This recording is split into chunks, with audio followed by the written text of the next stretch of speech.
Albuquerque, New Mexico, a modest home on Negra Arroyo Lane. This is where Walter White calculated the exact amount he needed to secure his family's future after his terminal cancer diagnosis would take him. $737,000. He wrote it down with mathematical precision. College tuition for 2 children, mortgage payments, 10 years of living expenses, every cent accounted for, every dollar justified. This wasn't greed, this was provision. This was love expressed through numbers on a yellow legal pad. But here's what those numbers eventually revealed. By the time Walter White's empire crumbled, he had earned over $80 million. That's 109 times more than he claimed he needed. 109 times his stated goal. For 5 seasons, through every terrible choice and every destroyed life, Walter White repeated the same justification. I did it for my family. I did it for my family. I did it for my family. This is the psychology of rationalization. It's what researchers call moral justification. The human mind possesses a remarkable ability to transform harmful actions into heroic necessities. We tell ourselves stories that allow us to sleep at night while committing acts we once thought unthinkable. Walter White didn't just cook methamphetamine. He constructed an elaborate psychological fortress of self-deception that made him believe he was the hero of his own story. And here's what makes this terrifying. This mechanism doesn't just exist in television dramas. It operates in boardrooms and courtrooms, in ordinary people facing extraordinary circumstances. Understanding how Walter White justified the unjustifiable reveals how anyone can convince themselves that the terrible thing they're about to do is actually the right thing. Before Walter White became a monster, he was a dying man trying to do the right thing. The pilot episode of Breaking Bad opens with something crucial, a video confession. Walter White sits in front of a camera in the New Mexico desert, wearing only his underwear and a gas mask pushed up on his head. Police sirens approach. He believes these are his final moments. And what does he say? Skyler, you are the love of my life. I hope you know that. No matter how it may look, I only had you in my heart. Listen to those words carefully. I only had you in my heart. At this moment, Walter White genuinely believes he's about to perish for his family. He's not performing. He's not manipulating. This is a man whose moral framework remains intact, a man who still feels guilt, a man who still cries. 3 weeks earlier, we see who this man really was. A 50-year-old high school chemistry teacher working a second job at a car wash to make ends meet. He comes home to veggie bacon shaped like the number 50 for his birthday. He has a son with cerebral palsy and a pregnant wife. He contributed to Nobel Prize-winning research, but ended up overqualified and underpaid, washing cars for teenagers he teaches. When his boss disrespects him at the car wash, Walt takes it silently. He swallows his pride. He accepts his position in life. Then comes the diagnosis. Stage 3 lung cancer, maybe 2 years to live. Walt sits in the doctor's office and the sound cuts out. We watch his face as the doctor's mouth moves, explaining treatment options and survival rates. But Walt hears nothing. His world has just collapsed. Everything he assumed about his future, about providing for his family, about being there for the birth of his daughter, has evaporated in a single afternoon. This is when the justification begins to form, not immediately, not consciously. But the seed gets planted. Walt starts calculating. He pulls out that yellow legal pad and works through the mathematics. $45,000 per year for college. 2 children. 4 years each. That's $360,000. Remaining mortgage plus the home equity line. Another $137,000. Cost of living for 10 years at $2,000 per month. $240,000 more. He adds it up with the precision of a chemist. $737,000. Here's what matters about this calculation.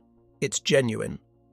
Walter White truly believes this is about securing his family's future after he's gone. He's not planning an empire. He's planning survival for the people he loves. When he records that video confession in the desert, when he says those words about his family, he means them. His conscience still functions. His moral processing remains online. He's still the man who cries while attempting to kill Crazy 8 in the basement, who makes a pro and con list about whether to commit his first real act of violence. This is the Walter White we need to remember, because what happens next makes his transformation so devastating. The distance he travels from this moment to where he ends up reveals just how far rationalization can carry a human being from their own values. Season 1, Episode 5. The episode is titled Grey Matter. This is the moment everything could have ended before it truly began. This is the moment Walter White had a legitimate escape route and chose not to take it. Walt and Skyler attend a birthday party for Elliot Schwartz. Elliot is Walter's former business partner from graduate school. Together with Gretchen, Walter's ex-girlfriend, they founded a company called Grey Matter Technologies. Walter named it Grey Matter. White plus black, Schwartz being German for black. The company is now worth $2.16 billion. Walter sold his shares years ago for $5,000. This wound has never healed. At the party, Walt and Skyler stand out. Their clothes don't match the wealth surrounding them. When Elliot opens their gift, a package of ramen noodles as a callback to their poor college days, the other guests don't understand the sentiment. Walt feels small. He feels like the failure who got left behind while everyone else succeeded. Then Elliot makes an offer. He offers Walter a job at Grey Matter. Excellent salary, fantastic health insurance, the kind of insurance that would cover every penny of cancer treatment. Elliot phrases it carefully, trying to preserve Walt's dignity. But Skyler has already told Elliot about the cancer. Walt realizes this immediately. His face changes. What seemed like a genuine offer of friendship now feels like pity, like charity, like the successful man throwing crumbs to the failure. Walt becomes furious. He and Skyler leave the party early. In the car, he accuses her of putting Elliot up to this. She defends herself. She's desperate. Her husband is dying and refusing treatment because they can't afford it. Of course she told Elliot. Of course she hoped he might help. But Walt can't see past his wounded pride. The man who took his company, who married his ex-girlfriend, who built $1 billion empire on research Walt contributed to, now wants to rescue him? Unacceptable. Here's where the manipulation begins. The next morning, Walt tells Skyler he's changed his mind. He'll accept the cancer treatment. He tells her he'll take care of Elliot's check. Skyler feels relief. Her husband is finally being reasonable. He's putting his family first. He's accepting help. But then Gretchen calls. She urges Walt to accept their money for the treatment, and Walt lies, smoothly, calmly. He tells Gretchen that actually their insurance came through. Everything is covered. They won't need Elliot's help after all. He thanks her for the offer and hangs up. Now Walt has created a perfect deception. Skyler believes Elliot and Gretchen are paying for treatment. Elliot and Gretchen believe insurance is covering everything, and Walter White is free to return to cooking methamphetamine to pay for treatment himself. He's chosen pride over pragmatism. He's chosen his wounded ego over his family's peace of mind. But he's done it in a way where no one realizes what just happened. This is the first real application of the technique. Tell everyone what they want to hear. Create separate narratives for separate audiences. Make sure no one compares notes. And most importantly, convince yourself that you're still doing this for the right reasons. After all, he's still paying for his treatment. He's still providing for his family. The method doesn't matter, only the outcome matters. The justification holds, for now. Season 2, Episode 10. The episode is called Over. Walter White receives the news his cancer is in remission. 80% chance of survival. By any measure, this is miraculous. His family throws a party to celebrate. They should be relieved. Walter should be grateful. But watch his face during the celebration. He looks uncomfortable, restless, almost disappointed. Later that week, Walt goes to a hardware store to buy supplies for home repairs. He's trying to stay busy, trying to feel useful. And then he sees something. A young man with a shopping cart full of acetone, lye, matches. All the ingredients for cooking methamphetamine. Walt recognizes it instantly. This man is trying to do what Walt does. This man is competition. Walt approaches him, offers advice about which matches to buy. The young man panics and runs away. Walt pays for his own supplies, walks to the parking lot, and finds the young man and his partner loading into an old recreational vehicle. Just like Walt and Jesse used to do. Walt walks up to them, stares down the larger partner, and says 4 words that reveal everything. Stay out of my territory. Think about what just happened. Walt's cancer is in remission. He already has more than $737,000 saved. His stated goal is achieved. His medical crisis is resolved. There is absolutely no reason for him to continue in the methamphetamine business. None. But when he sees someone else trying to cook in his area, he can't help himself. He claims ownership. My territory. Not the drug trade, not the methamphetamine business. My territory. He's not protecting his family's financial future anymore. He's protecting his empire. The escalation continues. Season 5, Episode 6. Walt, Jesse, and Mike have just completed a methylamine heist. They stole 1,000 gallons of the chemical they need for production.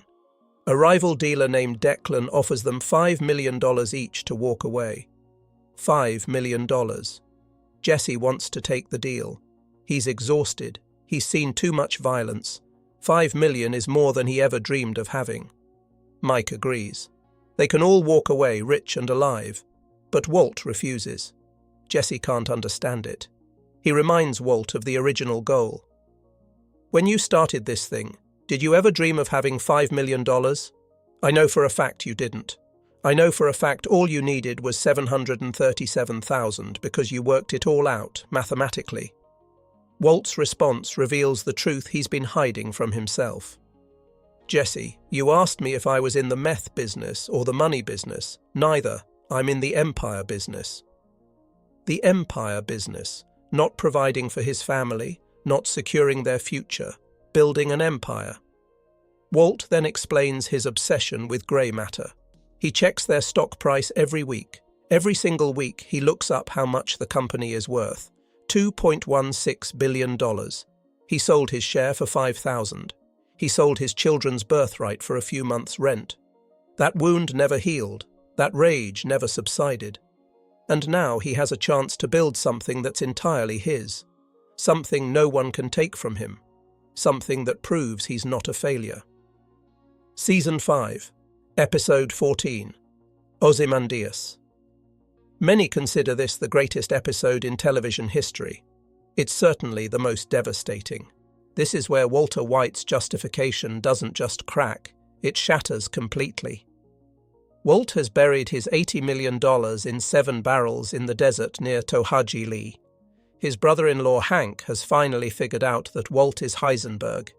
Hank calls Walt and tricks him into coming to the desert where the money is buried. When Walt arrives, he realizes too late it's a trap. The Drug Enforcement Administration has him. It's over. But then Walt makes a phone call. He calls Todd's uncle Jack and his crew of violent criminals for help. Jack arrives with his heavily armed gang. A shootout erupts in the desert, and when the dust settles, Hank is wounded on the ground. Jack stands over him with a weapon pointed at his head. This is the moment. Walt starts begging, pleading. He offers Jack everything. You want the money? It's all yours. $80 million, all of it. Just let him go. $80 million, 109 times what he said he needed for his family. He's offering every penny to save Hank's life. In this moment, Walt would give up everything he's accumulated to save one member of his family. But it doesn't work. Jack shoots Hank anyway. Walt collapses to his knees in the dirt, screaming. His brother-in-law is gone. The man he once took on ride-alongs. The man married to Skyler's sister. Dead in the desert because of choices Walter White made. And then it gets worse. Jack and his crew take 6 of the 7 barrels, $70 million. They leave Walt with 1 barrel, about 11 million, and drive away. Walt rolls the remaining barrel through the desert like a man pushing his entire remaining world. Everything he built, everything he claimed to do for his family. Reduced to 1 barrel, he can barely move through the sand. But the true devastation comes when Walt returns home. Skyler is there with a knife. She's terrified of him. Walter Jr., his own son, calls the police on him. His son screams at him, tells him to leave and never come back. The family Walt claimed he did everything for now fears him, hates him, wants him gone. Walt takes his infant daughter Holly and flees. For a brief moment, as he changes her diaper in a public bathroom, we see him realize what he's done. He's become the man who takes a baby from her mother. He calls Skyler. The police are listening, and Walt performs one final act for his family. He verbally destroys Skyler on the phone, claiming she never supported him, calling her names, making himself the villain so the police won't blame her. It's perhaps the only genuinely selfless thing he's done in seasons. But it doesn't erase the mathematical reality. He earned $80 million to provide for his family, and in the end, his family got nothing but trauma, fear, and a DEA investigation. Hank is gone. His relationship with his son is destroyed forever. Skyler will spend years dealing with the legal consequences. Baby Holly will grow up knowing her father was a criminal. Everything he claimed to do for them ended up destroying them instead. Now we need to understand the science behind what just happened. Because Walter White didn't just wake up one day and decide to become evil. His brain underwent a systematic process that researchers have studied for decades. This is the neuroscience and psychology of moral disengagement. In 1999, psychologist Albert Bandura published groundbreaking research in the Personality and Social Psychology Review. He identified 8 specific mechanisms that allow people to behave harmfully while maintaining a positive self-image. Walter White used every single one of them. First, moral justification. This is where individuals portray harmful behavior as serving moral purposes. Walt convinced himself that cooking methamphetamine was actually noble because it provided for his family. The action remained the same, but the framing transformed it from criminal to heroic in his own mind. Second, euphemistic labeling. Notice how Walt never said he was a drug dealer destroying lives. He said he was in the empire business. The words we choose matter. They create psychological distance between us and the reality of our actions. Third, advantageous comparison. Walt constantly compared himself to worse criminals. He wasn't as violent as Tuco. He wasn't as ruthless as Gus. By measuring himself against more extreme examples, he made his own actions seem reasonable by comparison. The remaining mechanisms work together. Displacement of responsibility allows people to blame circumstances rather than choices. Walt blamed his cancer, blamed his low salary, blamed grey matter for cheating him. Diffusion of responsibility spreads accountability across groups so no single person feels fully responsible. Disregarding consequences means minimizing the harm caused. Walt rarely confronted the reality of destroyed lives from methamphetamine use. Dehumanization strips victims of human qualities, making it easier to harm them, and attribution of blame convinces the person that victims deserved what happened to them. Watch how Walt talks about the people he hurts. They made bad choices. They got involved in the drug trade. They brought it on themselves. But here's what makes this truly dangerous. This isn't just psychological theory. This is neuroscience. Research published in databases at the National Institutes of Health shows that when people engage in moral justification, specific brain regions activate differently. The prefrontal cortex, which normally processes moral reasoning and impulse control, shows reduced activity. Meanwhile, regions associated with reward and self-justification show increased activation. In simpler terms, the more Walt justified his actions, the easier it became for his brain to accept them. Each justification weakened his moral processing and strengthened his rationalization pathways. It's neuroplasticity working in reverse. The brain physically changes to accommodate the story we tell ourselves. There's another psychological principle at work here called cognitive dissonance. This theory, developed by Leon Festinger in 1957, explains what happens when someone holds contradictory beliefs. Walt believed he was a good family man. Walt also cooked methamphetamine and harmed people. These beliefs cannot coexist comfortably. Something has to give. Most people would resolve this by changing their behavior to match their values. But Walt did the opposite. He changed his beliefs to match his behavior. He convinced himself that being a good family man meant building a drug empire, that providing for his family justified any action necessary, that the ends always justified the means. This is how ordinary people commit extraordinary harm, not through sudden transformation into evil, but through gradual, systematic self-deception that their brain learns to accept as truth. November 2019. Henderson State University in Arkansas. 2 chemistry professors with doctoral degrees were arrested for manufacturing methamphetamine. Terry Bateman held a doctorate in organic synthesis from the University of Arkansas. Bradley Rowland had his doctorate in theoretical chemistry from the University of Texas at Austin. Both had legitimate academic careers.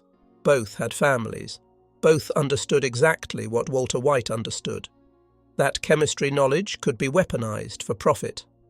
When the arrests happened, media coverage immediately noted the Breaking Bad parallels.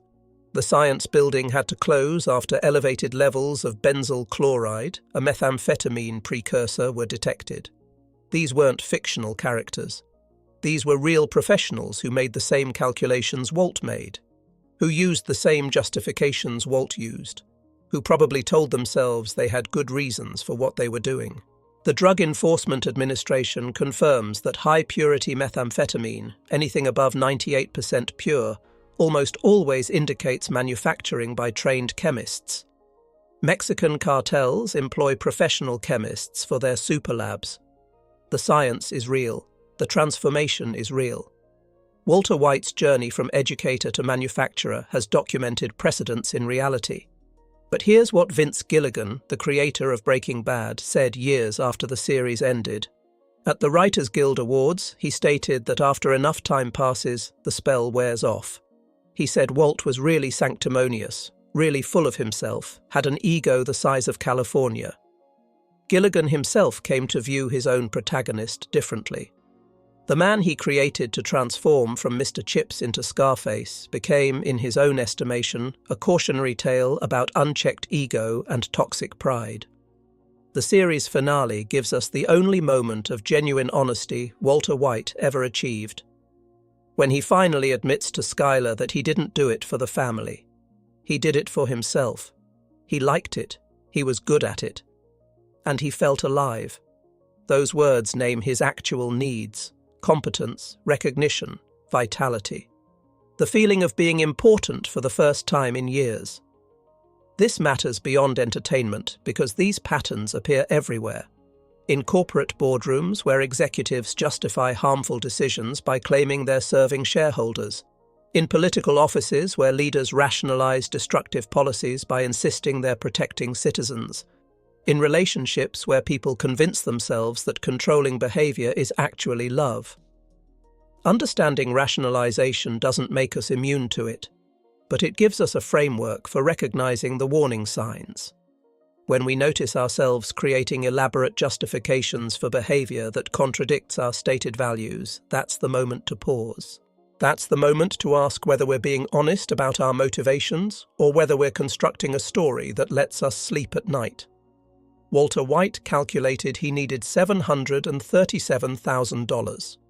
He earned $80 million. The mathematics alone exposed the lie he told himself for 5 seasons. But the lie wasn't unique to him. It's a lie humans tell themselves every day when the gap between who we claim to be and who we actually are becomes too uncomfortable to face. The family justification was just one of Walter White's self-deceptions. In the next examination, we'll explore how the Heisenberg persona became Walt's method of escaping from himself and what that reveals about how people compartmentalize their darkest impulses while still believing they're fundamentally good.